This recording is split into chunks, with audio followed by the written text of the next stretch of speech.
Hike ಏತು ಬೇನೆ ಅವು ಮಾರೈತಿ ಶಿ ನಮ್ಮ ಕೊಂಚ ಗಾಯಂಡ ಎಂಚಾಪ ನಾ ಪುರಿಯಾದ ಐಕ್ ಏತು ಬೇನೆ ಆದಿತ್ತು ವಾ ಬ್ಯಾವರ್ಸಿಲು ಮಾರೈತಿ ವಾ ಬ್ಯಾವರ್ಸಿಲ ಪುಡ್ತೀನಿ ಶಿ ಪತ್ತದ ನೆಲಕ್ಕೆ ದರ್ಪಡ ಅಂಚಿತ್ನಾಗ್ಲಿ ಕಾರ್ ಪತ್ತದ ನೆಲಕ್ಕೆ ಎಂಚ ಪೆಟ್ಟು ಬೂರಡು ಪಣ್ಣನತ್ತ ಮುಸುಂಟಿಡಿ ದರಿಯೋಡಕ್ಕೇನ ಅಂಚ ಪಾಟು ಪೆಟ್ಟು ಆಯ್ತು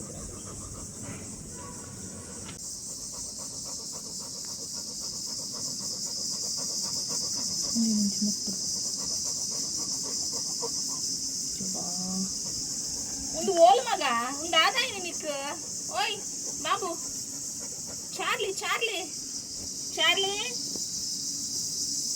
ಅಲ್ಲಿವರೆಲ್ಲ ಇವನನ್ನು ಚಾರ್ಲಿ ಅಂತ ಕರಿತಾ ಇದ್ರಂತೆ. ಇದು ಚಾರ್ಲಿ ಮೂವಿ ನೋಡಿ ತಂದ ನಾಯಿ ಇರ್ಬೋದು ನನ್ನ ಪ್ರಕಾರ. ಯಾಕೆ ಹೇಳಿದ್ರೆ ವಿಘ್ನೇಶ್ಗಳು ಮಾಡುದು ಹಾಗೆ. ಎಲ್ರಿಗೂ ನಾನು ಸಾಕ್ಷಿಸ್ತೀನಿ.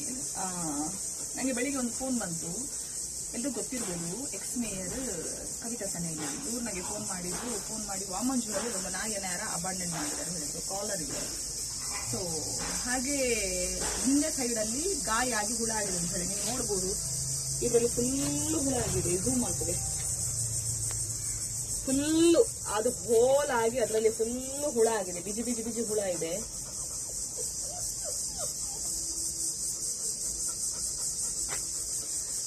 ಯಾರ್ದ ಸಾಕಿದು ನಾಯಿ ಅಬಾಂಡನ್ ಮಾಡಿದ್ದಾರೆ. ಬಿಟ್ಟು ಹೋದ ಬ್ಯಾವರ್ಸಿ ಯಾರಂತ ಹೇಳಿ ಗೊತ್ತಿಲ್ಲ. ಡೌಟ್ ಅಲ್ಲಿ ಒಬ್ಬ ಮನೆಯಲ್ಲಿ ಸಾಕ್ತಾ ಇದ್ದ ಅವನ ನಾಯಿ ಅಂತ ಹೇಳಿದ್ರು. ಸೊ ಮನೆಗೆ ಬೀಗ ಹಾಕಿ ಹೋಗಿದಾನಂತೆ. ಎಲ್ಲಿ ಹೋಗಿದಾನೆ ಎಲ್ಲಿ ಸತ್ತಿದಾನೆ ಗೊತ್ತಿಲ್ಲ.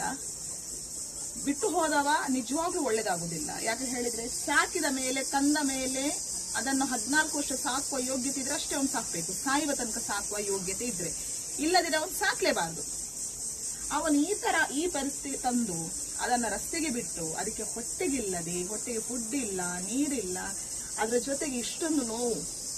ಈ ತರ ಮಾಡುವುದಾದ್ರೆ ದಯವಿಟ್ಟು ಯಾರು ಸಾಕಬೇಡಿ. ಅವನಂತೂ ಉದ್ಧಾರ ಆಗುದಿಲ್ಲ. ಬಿಟ್ಟು ಹೋದವ ದರಿದ್ರದ ಉದ್ಧಾರವೇ ಆಗುದಿಲ್ಲ. ಸೊ ಅವ್ರು ನೋಡಿ ಪಾಪ ರಿಕ್ಷಾದಲ್ಲಿ ನನಗೆ ಕಳಿಸಿಕೊಟ್ರು. ಅವರು ಕೂಡ ಬಂದಿದ್ರು.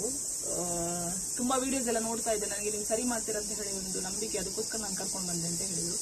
ಸೊ ನನ್ನ ಪ್ರಯತ್ನ ಖಂಡಿತವಾಗ್ಲೂ ನಾನು ಮಾಡ್ತೇನೆ. ಈಗಾಗಲೇ ಹುಳ ಬೀಳಲಿಕ್ಕೆ ಮೆಡಿಸಿನ್ ಕೊಟ್ಟಿದ್ದೇನೆ, ನೀರಿಟ್ಟಿದ್ದೇನೆ. ಮತ್ತೆ ಚಿಕನ್ ರೈಸ್ ಇತ್ತು, ಅದು ಇಟ್ಟೆ. ಅದರಲ್ಲಿ ಚಿಕನ್ ಪೀಸ್ ಇಲ್ಲ, ರೈಸ್ ಮಾತ್ರ ಇರುದು. ಎಲ್ಲ ಹಾಕಿ ಆಗಿದೆ ಊಟ. ಉಳಿದ ಸ್ವಲ್ಪ ಅನ್ನ ಅವನಿಗೆ ಇಟ್ಟದ್ದು ನಾನು. ಮತ್ತೆ ಅವನಿಗೆ ನಾನು ಹಾಕ್ತೇನೆ ಬೇರೆ ಊಟ, ಫುಡ್ ಹಾಕ್ತೇನೆ. ಸೊ ನನ್ನ ಪ್ರಯತ್ನ ಖಂಡಿತವಾಗ್ಲೂ ನಾನು ಮಾಡ್ತೇನೆ. ಅಂದಾಜು ಒಂದು 3-4 ವರ್ಷ ಇರಬಹುದು. ಸೊ ಯಾರು ಕೂಡ ನೀವು ನಾಯಿಗಳನ್ನ, ಯಾವುದೇ ನಾಯಿಗಳನ್ನ ಸಾಕಿದ ಮೇಲೆ ದಯವಿಟ್ಟು ಅವುಗಳಿಗೆ ಚಂದ ಮಾಡಿ ನೋಡುದಿದ್ರೆ ಸಾಕಿ. ಅವುಗಳಿಗೆ ಈ ತರ ಎಲ್ಲ ಆದಾಗ ರಸ್ತೆಗೆ ಬಿಡದ ದಯವಿಟ್ಟು ನೀವು ಸಾಕ್ಬೇಡಿ. ಯಾಕೆ ಹೇಳಿದ್ರೆ ಅವುಗಳಿಗೂ ಕೂಡ ಮನಸ್ಸಿದೆ, ಅವುಗಳಿಗೂ ಕೂಡ ನೋವಾಗ್ತದೆ, ಅವುಗಳಿಗೂ ಕೂಡ ಹಸಿವಾಗ್ತದೆ. ಹೆಸರಿಗೆ ಪ್ರಾಣಿ ಅಷ್ಟೇ. ನಮಗೂ ಅವ್ರಿಗೂ ವ್ಯತ್ಯಾಸ. ಅವರಿಗೆ ಬಾಯಿ ಬರುದಿಲ್ಲ, ನಮ್ಗೆ ಬಾಯಿ ಬರ್ತದೆ. ನಾವು ಬುದ್ಧಿ ಇದ್ದು ತಪ್ಪು ಮಾಡ್ತೇವೆ. ಪಾಪ ಅವುಗಳಿಗೆ ಬುದ್ಧಿ ಇದ್ರೂ ಬುದ್ಧಿ ಇಲ್ಲದಿದ್ರು ಅವುಗಳು ತಪ್ಪು ಮಾಡ್ಲಿಕ್ಕೆ ಹೋಗುದಿಲ್ಲ. ಅಷ್ಟೇ ವ್ಯತ್ಯಾಸ. ಅಂದ್ರೆ ಅವರಿಗಿಂತ ನಾವು ಕೆಳಮಟ್ಟದಲ್ಲೇ ಇದ್ದೇವೆ. ಪ್ರಾಣಿಗಳು ನಿಜವಾಗಿ ಮೇಲೆ ಇದ್ದಾರೆ ನಮ್ಮಕ್ಕಿಂತ. ಸೊ ನನ್ನ ಪ್ರಯತ್ನ ಖಂಡಿತವಾಗ್ಲೂ ನಾನು ಮಾಡ್ತೇನೆ. ಹಾಗೆ ಟ್ರೀಟ್ಮೆಂಟ್ಗೆ ಅಂತ ಹೇಳಿ ಅವರು ನನಗೆ ಅದರ ಖರ್ಚನ್ನು ಕೊಟ್ಟಿದ್ದಾರೆ. ಸೊ ದೇವರ ಹತ್ರ ಬೇಡ್ಕೊಳ್ಳಿದ್ರು ಕೂಡ ಹುಷಾರಾಗ್ಲಿ ಅಂತ ಹೇಳಿ ಒಂದು 10 ದಿವಸದಲ್ಲಿ ಇನ್ನೊಂದು ವಿಡಿಯೋ ಹಾಕ್ತೇನೆ. Thank you so much. ಅನ್ನ ಊಟ ಮಾಡಬೇಕು. ಅದರಲ್ಲಿ ಚಿಕನ್ ಇಲ್ಲ, ಹೌದು, ತೊಂದರೆ ಇಲ್ಲ, ತಿನ್ನು. ಇವತ್ತೊಂದು ದಿವಸ ಚಿಕನ್ ಇಲ್ಲದಿದ್ರೆ ಏನಾಗುದಿಲ್ಲ, ತಿನ್ನು. ಚಿಕನ್ ತಗೋಬೇಕಾದ್ರೆ ನಾಳೆ ಸಂಜೆ ಉಂಟಲ್ಲ ಬಾಬಾ. ಸಂಜೆ ಸಂಜೆ ಇನ್ನು ನೀನು ಗುಂಡನಾಗ ನನ್ನ ಹಿಂದೆ ಬರ್ಲಿಕ್ಕಿಲ್ಲ. ಕೇಳಿಸ್ತಾ? ಊಟ ಮಾಡುದು, ಊಟದ ಮೇಲೆ ಮಲಗುದು. ಅರ್ಥ ಆಯ್ತಾ? ನಿನ್ನ ಅಮ್ಮನ ಹಿಂದೆ ಓಡಾಡ್ಲಿಕ್ಕಿಲ್ಲ. ನಾನು ಮೊದಲೇ ಹೇಳ್ತೇನೆ. ಚಂದ ಮಾಡಿರ್ಬೇಕು, ಬುದ್ಧಿವಂತ ಹುಡುಗ ಆಗ್ಬೇಕು. ಟಿಕ್ಸ್ ರಾಶಿ ಉಂಟು. ಈಗ ಮೆಡಿಸಿನ್ ಎಲ್ಲ ಕೊಟ್ಟಾದ ಮೇಲೆ ಟಿಕ್ಸ್ಗೆ ಕೊಡು, 1 ವಾರ ಹೋಗ್ಲಿ. ಆಯ್ತಾ? ಚಾರ್ಲಿ ಅಂತ ಕರೆದ್ರೆ ನೋಡ್ತೀಯಂತೆ. ಹೌದಾ ಚಾರ್ಲಿ? ನೀರು ಕುಡಿ ಬಾ. ಅಷ್ಟು ಬೇಗ ದೂರ ಹಾಕಿಸ. ಆಯ್ತಾ? ಬಟ್ಟೆ ಹಾಕ್ತೇನೆ, ಕುತ್ಕೋ.